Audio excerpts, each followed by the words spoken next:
What is up, everybody? Welcome back to another episode of The Building Code. I'm Charles Birtwistle.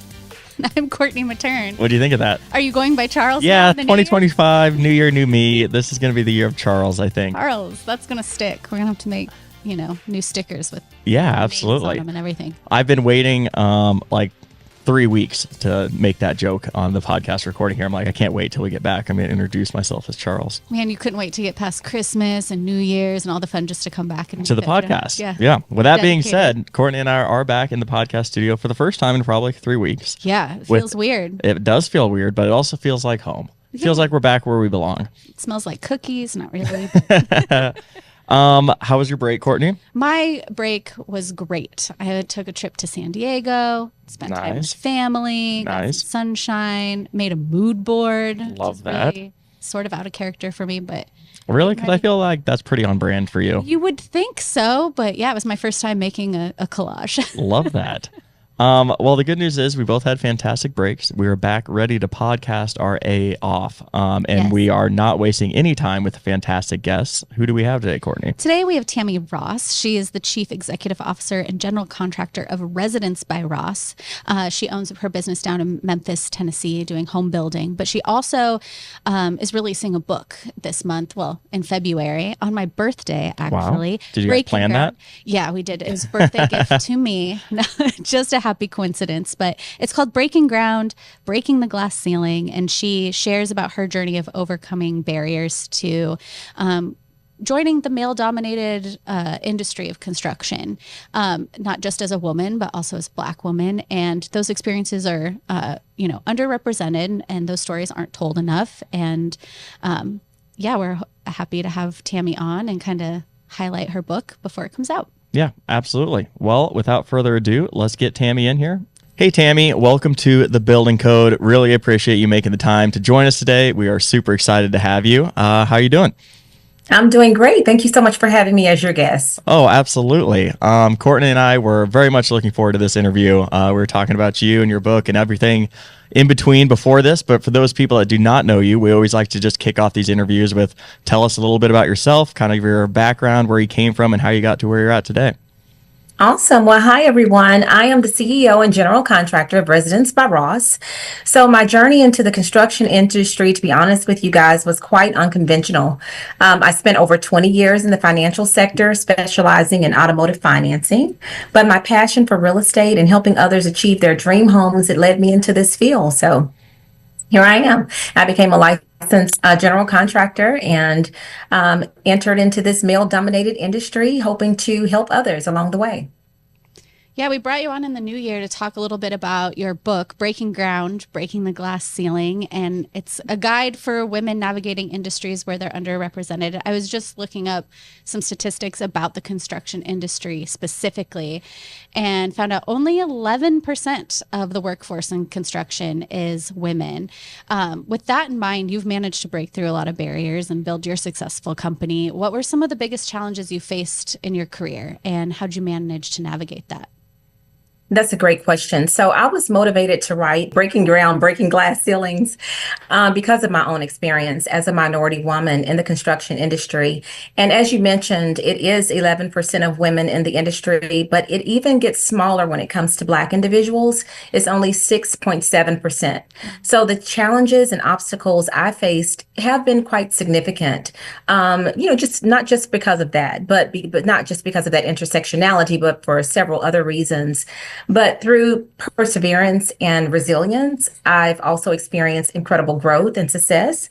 So entering into this career really enriched my life. But I was thinking about, when I was a girl, when I was starting to write this book, I had never seen a Black builder, nor had I ever seen a female builder. And I didn't see that until I was in my 30s when I was trying to build my first home. So these experiences really highlighted the need for more representation and inspired me to be a role model for others.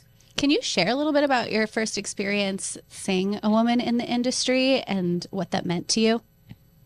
It was just transformative. I really was, when I saw her, I was just enamored. Her work was stellar, and it was just, she was so creative. She thought of things that was out of the box. So that was very inspirational to me. And it also helped me to have a mind shift in that moment and seeing her, a growth mindset, like I could do this myself. So it just really encouraged me to kind of pursue this path on my own.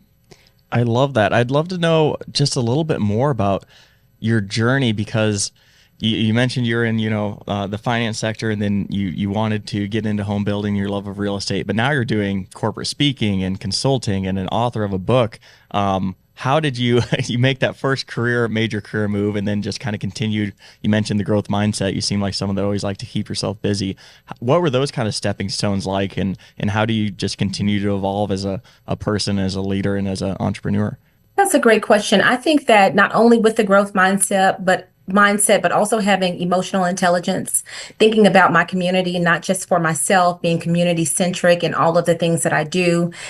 Also, navigating imposter syndrome was a big part of that, knowing and believing that I could. I have to be a great just to have a seat at the table. So, fostering that sense of confidence. And then, as I go through the evolutionary process, prioritizing my mental and physical health, it was very important to me. And wanting to make sure that when I came to whatever space I was entering into, that had a great foundation, including, making sure that I had the educational credentials and things along those lines to foster the confidence to move and make changes throughout my career, and also throughout my life. What were some of the early successes you had with Residence by Ross? So it has been so nice. One of the things that, as you mentioned before, I like to go out and speak and be there with children and girls. And one of the things that was so interesting to me, I went to an elementary school, and it was in inner city, Memphis to be very specific. And this little girl looked at me and was like, "How is it that you're building houses with long red nails?" And I was like, "Oh, it was so funny to me that she said that, and that can I build houses too?" And just the sense of awe that came about with her knowing that not only was I a general contractor, but I owned the company and that we were building houses. And she pulled me to the side and said, "Can you help my parents get a house and build it for me? Can you build us a room?" And I was just so taken aback by that little girl. It just really inspired me to want to continue down this process, because those small wins like that, quite naturally, building houses, scaling our business are great wins for us as a company. But those small wins and seeing the light and inspiring others was very, very rewarding for me. Oh yeah, I'm sure that in that moment is like anytime that you like set your mind to something and like set a goal, but actually to see it come to fruition front and center directly to you had to be a pretty awe-inspiring moment for sure. And you'd mentioned previously that you had some of those moments yourself with other leaders that you look up to and women in the space. I'm curious, were there, some specific role models that you had that, kind of continued to shape your journey as well? Yes. My mother, she taught me a lot about resilience and hard work and how it pays off, and to be your authentic self in whatever space that you're in. So that early learnings was something very important to me. I also really admire Oprah Winfrey. Her leadership and vision just transformed her industry. She too was in a male dominated industry. And so seeing that authentic leadership style, having empathy, unwavering determination, all of those things have been great examples for me.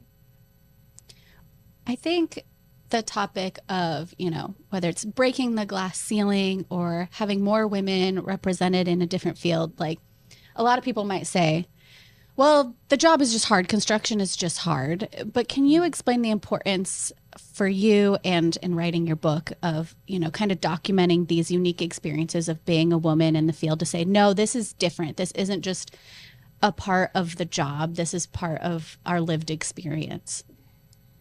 Exactly. I think that it's very important to find a sense of purpose and go unrelentlessly fearlessly for those dreams and to be determined to succeed in whatever space you determine to be in.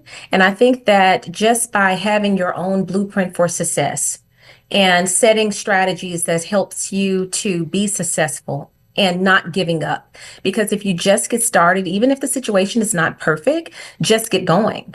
Because if you do the actions, you put in the work, it's going to yield positive results. Yeah, I like to say you got to make it exist first before you can make it perfect. And like you said, you hadn't seen another woman in the industry till you were in your 30s. And so you just needed that role model to exist. Yes. Well, exactly. Courtney, you had a pretty cool stat too.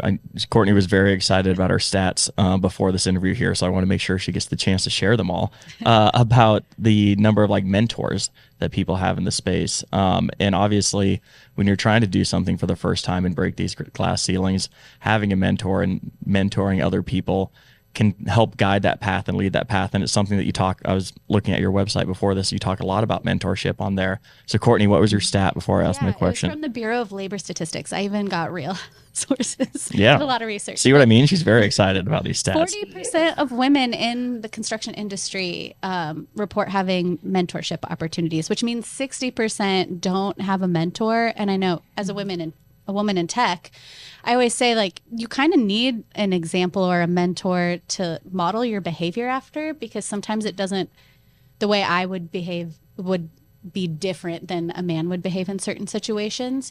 So yeah, tell us about your mentorships that you've had or how you kind of pay it forward. Yeah, so mentorship has really played a crucial role in my success. It's helped to guide me, support me, and provide invaluable insights. And my mentors have really helped me navigate challenges and make informed decisions and grow as a leader. And I will say that I try to find mentors from anywhere that I can. So if it's someone that's doing well in my region or is doing well across the nation, be it female or male, I like to reach out to them and ask them to help me to become a success. And if they would mind looking at my process, poke holes through it, tell me some things that would be advantageous for me to follow. And in turn, I've committed myself to mentoring others, particularly women in the industry, since there is such a lack of it. So I provide mentorship through one-on-one coaching, networking opportunities. I've been invited to come to, meetings at different corporations and share my experiences and knowledge, because my goal is to empower other women to really achieve their full potential and succeed in their careers.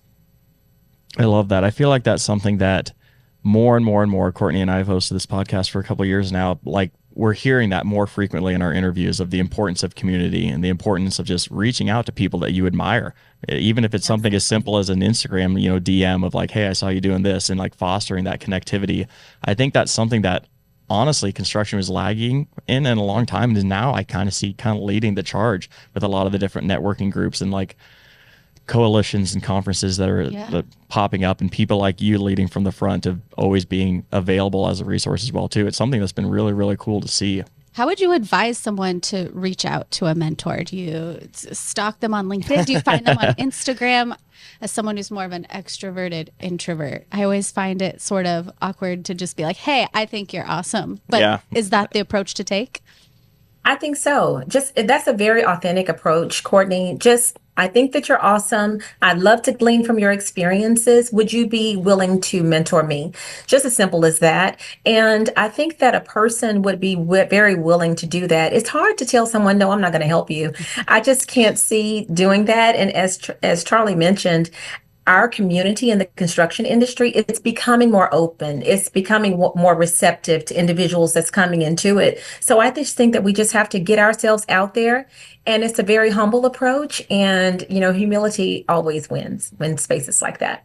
Yeah, thank goodness for online communities, because it makes it pretty easy to, show up in someone's DMs or their LinkedIn messages. But like Charley just mentioned, there's a lot of meetings in person. I know we sponsor the Professional Women and Builders Council with the NAHB, and they do these monthly shop talks for women in the industry where you can hop on a webinar, and they're more of a conversation than a presentation.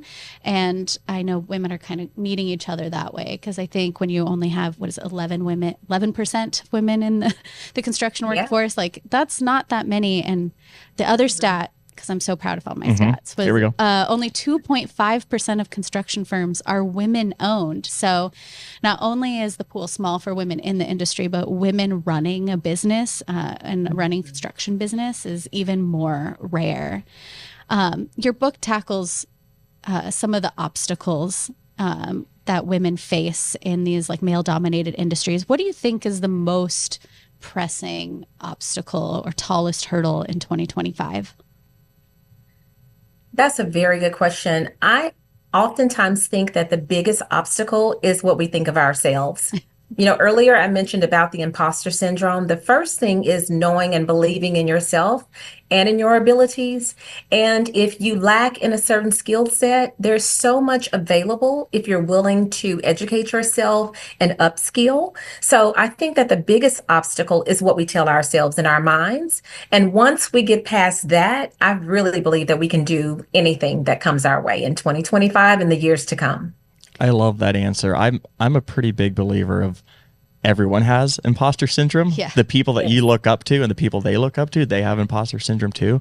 And I've always, correct me if you guys disagree, but I've always viewed it as kind of a good thing, because that means that you are pushing yourself into an area that you're uncomfortable in and can grow into. And, I've always been a proponent of, if you don't have imposter syndrome, then that means you're selling yourself short and you're stuck in a field or a career or a position inside that field that you're potentially overqualified for. Like, I don't know, it'd be better to be underqualified and shoot for that next step and bet on yourself than to get stagnant. Well, I love that sentiment too, because you're accountable then. If the biggest hurdle and the biggest obstacle is yourself and your mindset, look at that. That's something you can control. So that's kind of the silver lining of that being the biggest obstacle. How do you overcome imposter syndrome? I continuously upskill. And I don't ever think that I know it all. I feel as if there's something that can be learned. And I always follow these great builders, and also the ones that's brand new. A person that's brand new in the industry, they're new, they're looking at things through a different lens. They're okay to get out there and make mistakes. And so I just feel as if you can learn so much from anyone. And that's one of the things that I've been taught as since I was a child, to look for mentors in the janitor that's cleaning the building. There's so much that can be learned from individuals. So I don't ever want to be stagnant. I think that once you become ripe, you're done. So I want to remain green and continue to grow. Wow, I love that analogy. Yeah. That maybe t-shirt idea in 2025. Once you become ripe, you're done. Yes, okay. Stay green. Cool. Yeah. We need to get t-shirts made. Yeah, I love it. And I was just going through your website as you were talking there, because you have a ton of opportunities out there for people that are looking to upskill and take that next step and learn from other people. Could you speak to some of the things that you specifically are doing if people are interested? Yeah, so the National Association of Home Builders, in fact, they're the ones that's publishing my book. They have so many things out there for individuals to learn, be a part of those classes. The International Builders Show, I'm so excited about that. They've released all of the classes that they're going to have and the keynote speakers. And I just can't wait to learn and glean from those individuals. But throughout the year, the National Association also works with individual home builders associations that always offer skills and classes. So I think it's important to take advantage of those resources that are underutilized. Absolutely. And you're going to be at the Builder Show this year? Oh, yes, absolutely. Woohoo. We'll both be there. So we hope you'll stop by at the Buildertrend booth and hang out. I definitely will. Thank you. Yeah, it's rare they let me get to go to that. They teased me a couple years ago, then they held me back the last couple of years, but I will be back in Vegas this year. I know, exactly, Tammie. Oh, no, is the exact response. It's a running joke that we don't let Charley out of the building.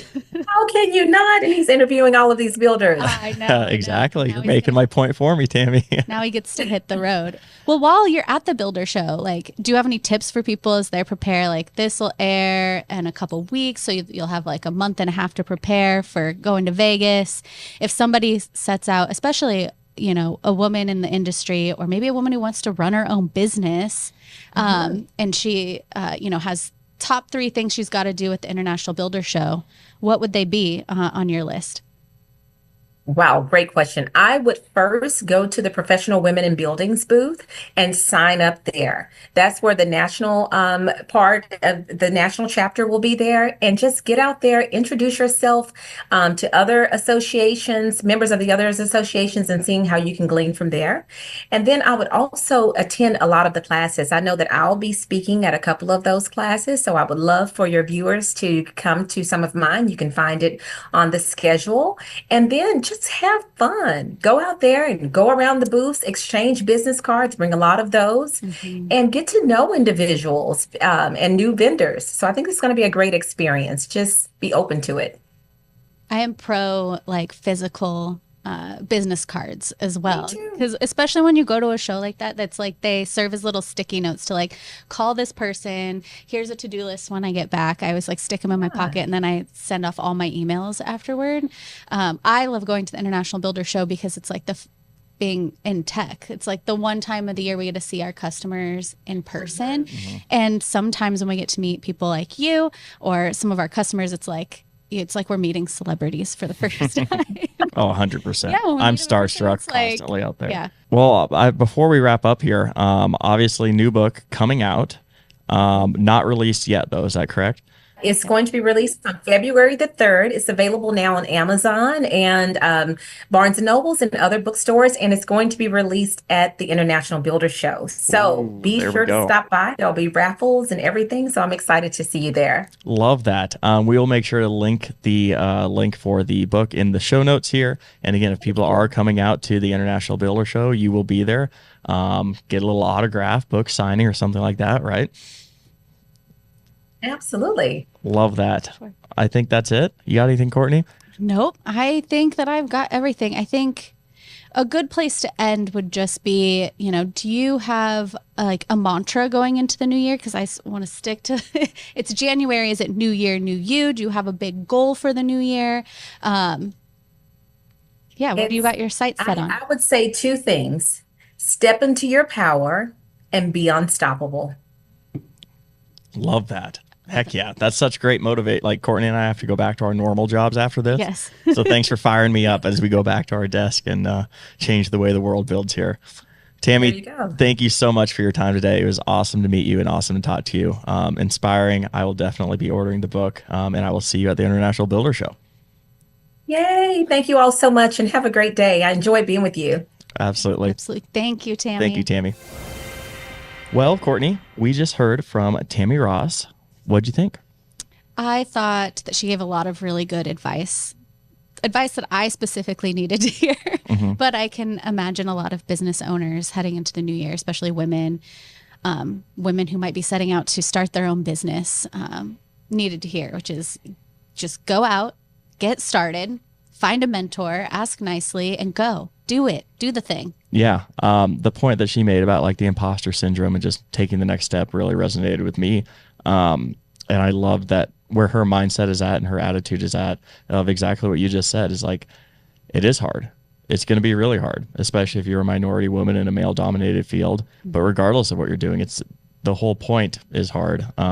And nothing great ever comes without it being really, really hard. So I thought it was motivational. I am super excited to see her in Vegas at IBS. Yes. And pick her brain a bit more, but awesome guest. And hopefully our listeners learned a lot. Yeah, I feel like this is a great episode leading into the International Builder Show. It's happening at the end of February in Las Vegas. She mentioned the Professional Women Builders Council, which is part of the NAHB Buildertrend. We're a proud sponsor of the group, and I'll actually be doing a roundtable with them while we're there about Awesome. women and entrepreneurship with some different builders, Danielle Cutelli, Ashley Kuhn from Blair Freeman here in Omaha, and Gloria from Glowjoy Construction out in New York. And it just kind of ties right into what Tammie was saying, where, this industry has a huge labor shortage and we need to pull from all corners of our population to find skills and talent. So I love that group is going to be there in Vegas. It's a great networking opportunity specifically for women. And then there's all the fun of Las Vegas and the rest of the Builder Show. Of course. Like live podcast recordings that we'll be doing. So I'll make sure that Chelsea gets that in the show notes. There's a lot going on, and it's, we're 5-6 weeks out, and I know people are going to be planning. So watch for that link so that you can make your plan for Las Vegas. Absolutely. You plan to see Charles and get his autograph. No. But yeah, a ton of good stuff going on at IBS. And yeah, failing to plan is planning to fail, right? So yeah, detail it out. Go see Tammie. Go see Courtney. Go see everybody. Go see all of us. Otherwise, until next time, we'll see you on YouTube if you're watching. Yeah, YouTube, TikTok, Instagram. Yeah. We're everywhere now, folks. 2025 is the year of, what is it? Social media for us? Yes, and rate, review, and subscribe, please. Love it. Okay, I think that's it for us. I'm Charles Birtwistle. And I'm Courtney. I'm just kidding. I'm sticking with Charlie. Next time. Peace. Thanks for watching the video. Remember to subscribe to our YouTube channel for exclusive content brought to you by Buildertrend.